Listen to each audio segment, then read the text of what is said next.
Okay, अब हम आप लोग को क्लास एम्फीबियस के स्पेसिमेंस के बारे में बात करेंगे और कुछ पेक्यूलियर पॉइंट्स एम्फीबियंस के देखेंगे। सो क्लास एम्फीबिया जो नेम है हमारा, एम्फीबायस मतलब डुअल लाइफ, वो एम्फी मीन्स डुअल, बायस मीन्स लाइफ, डुअल लाइफ है उनकी।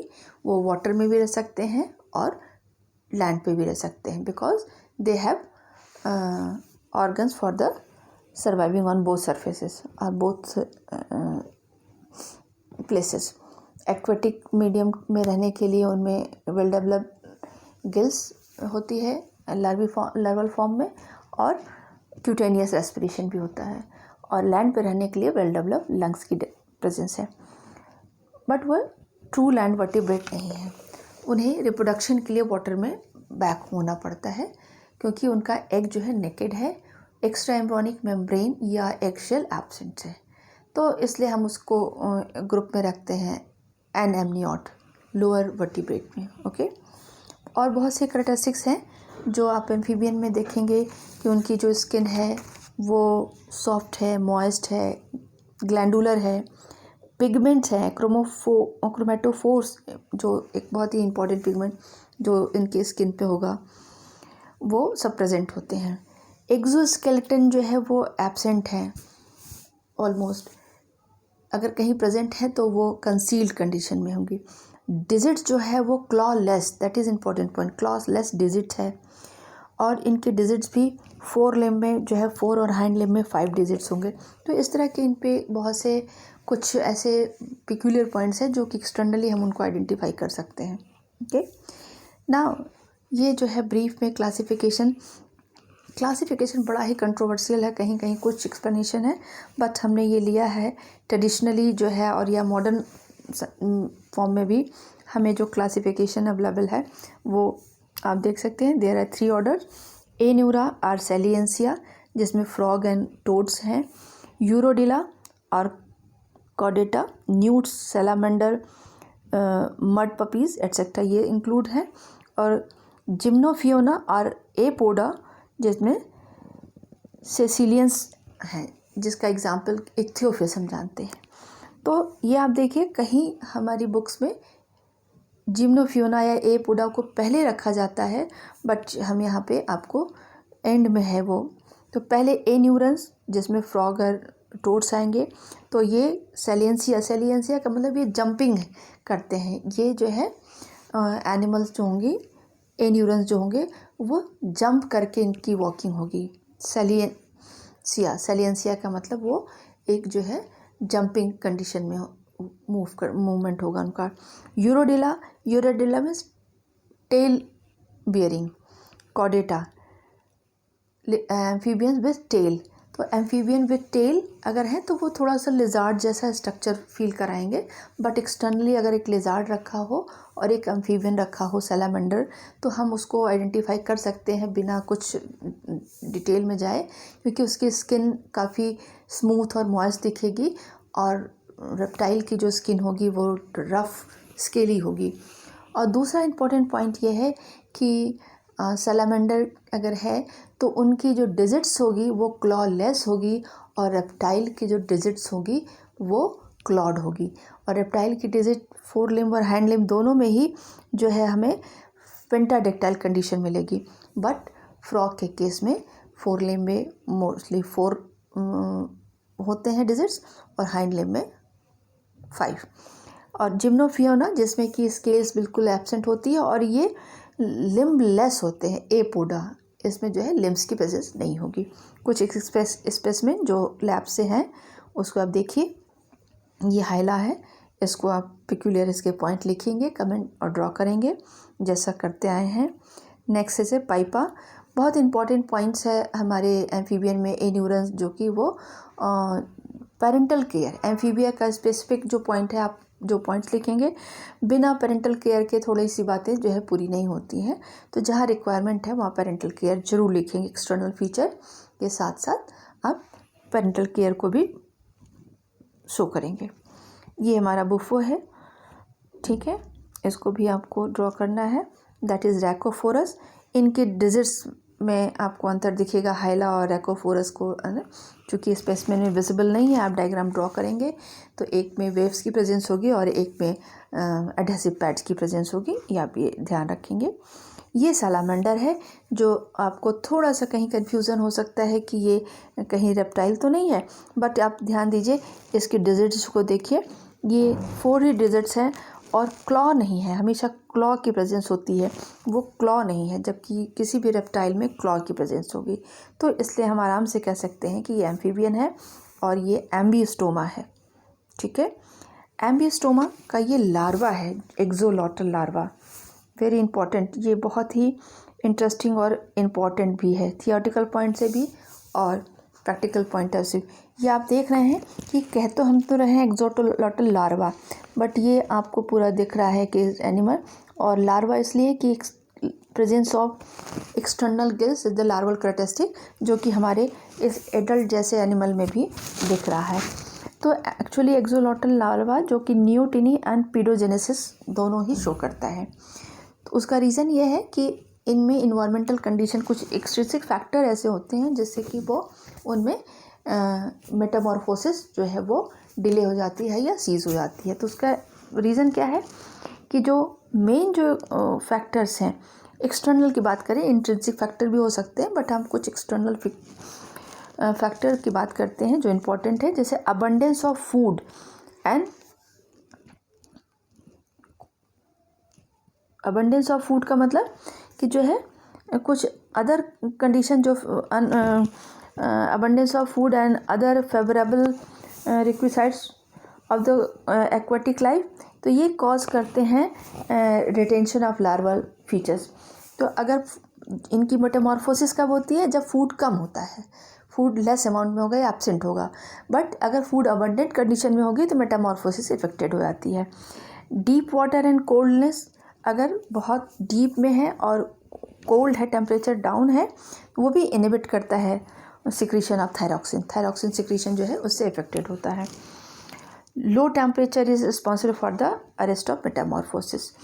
तो मेन जो है हमारी थायरॉक्सिन लेस सिक्रीट होती है, और अगर एटमॉस्फेयर में आयोडीन की कमी होगी वो भी इनहिबिट करेगी इसके सिक्रीशन को इफेक्ट कर। तो ये जो है नियोटिनी और पीडोजेनेसिस, मतलब सेक्सुअली मैच्योर होते हैं बट स्ट्रक्चरली ये लार्वल फॉर्म में है, because there is a presence of external gills. तो हम इसे ये कह सकते हैं कि ये बहुत ही अच्छा एग्जाम्पल है न्यूटिनी का और पीडोजेनेसिस का। ठीक है, न्यूटिनी का मतलब retention of larval characteristic and paedogenesis larval become sexually mature, that is the paedogenesis. Next हम अब आपको रेप्टिलिया की बात करें। रेप्टाइल्स जो है बहुत ही वेरिएशन है रेप्टाइल्स में, हमारे टर्टल भी है, टर्टोइस और टेरापेंस, ये एक किलोन्स हैं। बस कुछ लिजार्ड का ग्रुप है, कुछ स्नेक का ग्रुप है एंड क्रोकोडाइल्स का ग्रुप है। बट हम रेप्टाइल की बात करें तो ये बहुत ही एक तरह से हेट्रोजीनस ग्रुप है।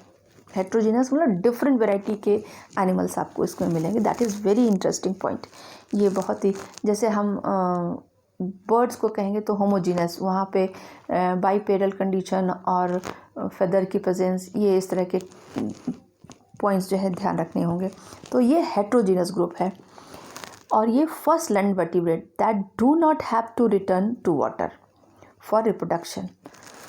तो ये जो है ट्रू लैंड वर्टिब्रेट है, ये वाटर में रिटर्न नहीं होते हैं फॉर रिप्रोडक्शन। और जो इनकी एग होगी वो लेदरी होगी, वो लेदरी एग लेड करते हैं, दैट इज़ क्लेडोइक एग, जो कि वेल प्रोटेक्टेड एग होती है, extra embryonic membrane plus shell होती है, शेल की एक्सटर्नली शेल की प्रेजेंस होगी, तो क्लेडोइक एग की ले करते हैं। और इसके साथ रेप्टाइल, एम्फीबियन और रेप्टाइल की अगर दोनों की स्टडी की बात करें एक साथ, तो हम उसको कहते हैं study of amphibian and reptile, that is known as herpetology. ठीक है, and lizard, study of lizard that is called saurology, and study of snake that is ophiology और सर्पेंटोलॉजी। ओके, अब इसमें कुछ पॉइंट्स हैं जो कि आपको देखना होगा, बहुत से कैरेक्टरिस्टिक्स है रेप्टाइल के, आप इसको थियरी में पढ़ेंगे और भी पढ़ चुके होंगे, या आप उसको पॉइंट देखिएगा।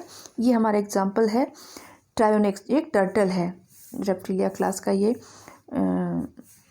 आपकी लैब में जो स्पेसिमेन है वो ट्रायोनिक्स है, that is a turtle. Actually किलोन्स में आपको टर्टल, टॉर्टोइस एंड टेरापिन्स, ये कुछ कॉमन टर्म्स मिलेंगे जिसका कुछ बेसिक डिफरेंसेस हैं, आपको ये स्टडी करना चाहिए कि टर्टल, टेरापिन एंड टॉर्टोइस तीनों में डिफरेंस क्या है। There is one example of turtle Trionyx, okay. And another is a chameleon, ये लिजार्ड के ग्रुप का है। ये सॉरिया, एक्चुअली जब आप लिजार्ड और स्नेक के बारे में बताएंगे तो आपको क्लासिफिकेशन में ध्यान रखना होता है कि इसके जो ऑर्डर और सब ऑर्डर हैं, तो लिजार्ड और स्नेक के लिए कॉमन ऑर्डर है, that is Squamata, okay. But जब हम लिजार्ड की बात कहेंगे तो सब ऑर्डर भी इस केस में देना पड़ेगा। सब ऑर्डर फॉर द लिजार्ड वो लेसरटिलिया और सॉरिया, एंड फॉर स्नेक्स ऑफिडिया और सर्पेंटाइना। तो ये जो है कैमिलियन जो है एक लिजार्ड है। तो कैमिलियन जो है बहुत फेमस है, क्या, किस लिए, ये कलर बदलने के लिए famous was changing of colour, ये रंग बदलने के लिए, ये जैसा जहाँ जाता है उस एटमॉस्फेयर में अपने को आपको कलर चेंज करके अडॉप्ट कर लेता है, ओके। हेमीडेक्टाइलस हमारे घरों में जो ये लिजार्ड होती है वो हेमीडेक्टाइलस होती है, आप इसको अच्छी तरह पहचान सकते हैं। Next is a Draco, is a flying lizard.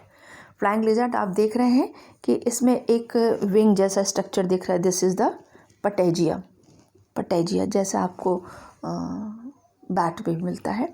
और यहाँ जो पटेजिया है that is supported by ribs, ये ध्यान दें, ये 5 रिब्स से सपोर्टेड होगी, ये इंपॉर्टेंट पॉइंट है इसकी रिब्स, ओके। तो इस तरह से इसके कुछ और पॉइंट्स होंगे जो आप फोकस करेंगे। This is a flying lizard.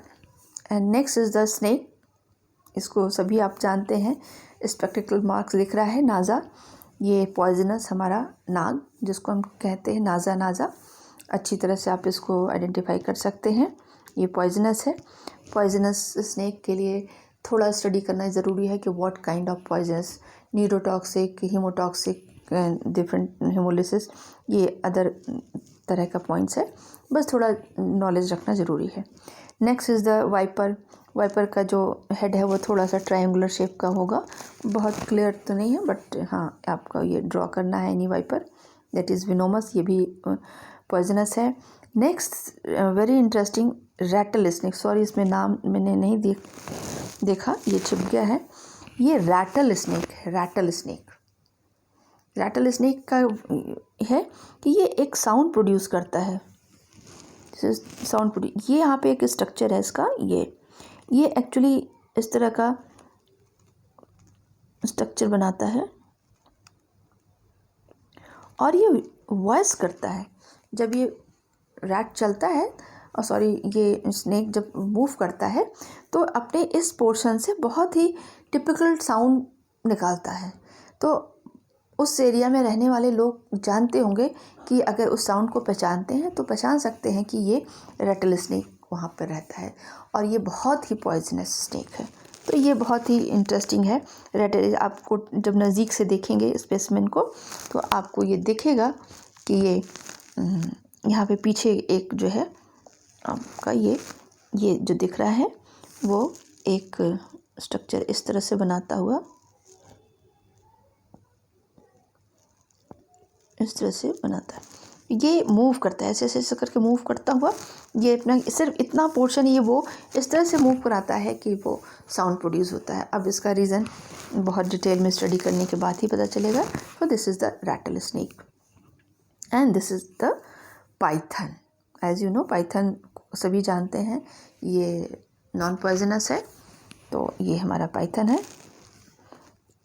Now ये कुछ ही मैंने दिखाए हैं, कुछ बहुत ज़्यादा स्पेसिमेन को नहीं दिया है, कुछ एक आध मिसिंग भी है जो इम्पोर्टेंट है जो इस वीडियो में नहीं आ पाया, बट ये आपको एक बेसिक ड्रॉ करने हैं सबको जैसा आपको बताया गया है। अपनी फाइल बनाएंगे आप और ये प्रैक्टिकल का काम पूरा करेंगे, ओके। तो अभी तक हमने रेप्टाइल तक ही बनाया है। बर्ड्स के लिए आप जो है जो कॉमन बर्ड है जैसे क्रो है, पैरट है, स्पैरो है, पिकॉक है, पिजन है। कुछ कॉमन बर्ड्स, कुछ एक्वेटिक बर्ड्स, डक्स, इसको आप अपनी चॉइस से भी कर सकते हैं। सेलेक्टेड बर्ड्स को, कि जिसमें कुछ आपकी जो कॉमन लोकेलिटी में पाई जाने वाली बर्ड्स हैं उनको ड्रॉ कर सकते हैं, उनकी कैरेक्टरिस्टिक्स को लिख सकते हैं और क्लासिफिकेशन भी दे सकते हैं। मैमल्स में कुछ एग्जांपल्स हमारे और हैं जो कि आप फिर नेक्स्ट क्लास में उसको देखा जा सकता है। Okay, that's okay, thank you.